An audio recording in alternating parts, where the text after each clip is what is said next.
For the past years, we lawyers have been debating generative AI, systems that answer when asked. That debate is already behind us. The question before us today is different. In kind, not in degree. Agentic AI does not want to be asked. It plans, it decides, it executes, it asks. An agent can review a data room, draft a disclosure schedule, negotiate a term, and file the document. Not sequentially, at the lawyer's prompting, but autonomously. In pursuit of an objective it was given once. And the law, as it stands, has no native category for this. Let me put the problem plainly. Our entire legal architecture, contract, agency, liability, professional responsibility, is built on one single assumption, that behind every act stands a person, a principal who instructs, an agent who obeys, a mind to which we can attribute intention, negligence, fault. Agentic AI quietly removes that person from the middle of the transaction. When an autonomous system concludes a contract on terms no human reviewed, who's consented? Who consented? When it errs, who was negligent? The developer, the deployer, the lawyer, who supervised or failed to? The UA Act gives us foundation, a good foundation, and should be proud that Europe moved first.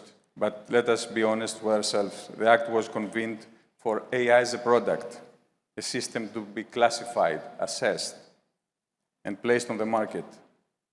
But agentic AI behaves less like a product and more like an actor. Regulating an actor by product rules is like regulating an employee under consumer protection law. It captures something, but not the essence. So what is the essence? I would suggest 3 principles for our discussion today. First, accountability by design.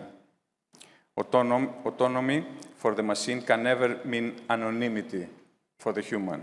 Every agentic system must carry an unbroken chain of attribution, a natural or legal person who answers for its acts established before deployment, not litigated after the damage.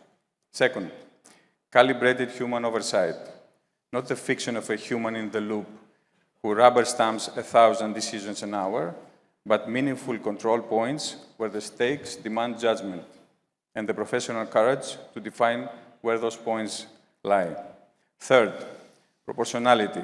We must not regulate the agent that schedules meetings as we regulate the agent that executes security trades or drafts a merger agreement. If we do, we will achieve the worst of both worlds. Innovation stifled where it is harmless, and risk unaddressed where it is real. For our profession specifically, I will say this, and I say that as a practicing lawyer, not a technologist. Agentic AI will not replace lawyers, but it will mercilessly expose the difference between those who practice law as a process and those who practice it as judgment. Process can be delegated to an agent. Judgment, the weighting of interests, the reading of a client, the ethical line one refuses to cross, cannot. Our task is to build the framework that keeps judgment where it belongs, with accountable human beings. The technology will not wait for our doctrines to mature. So let us begin.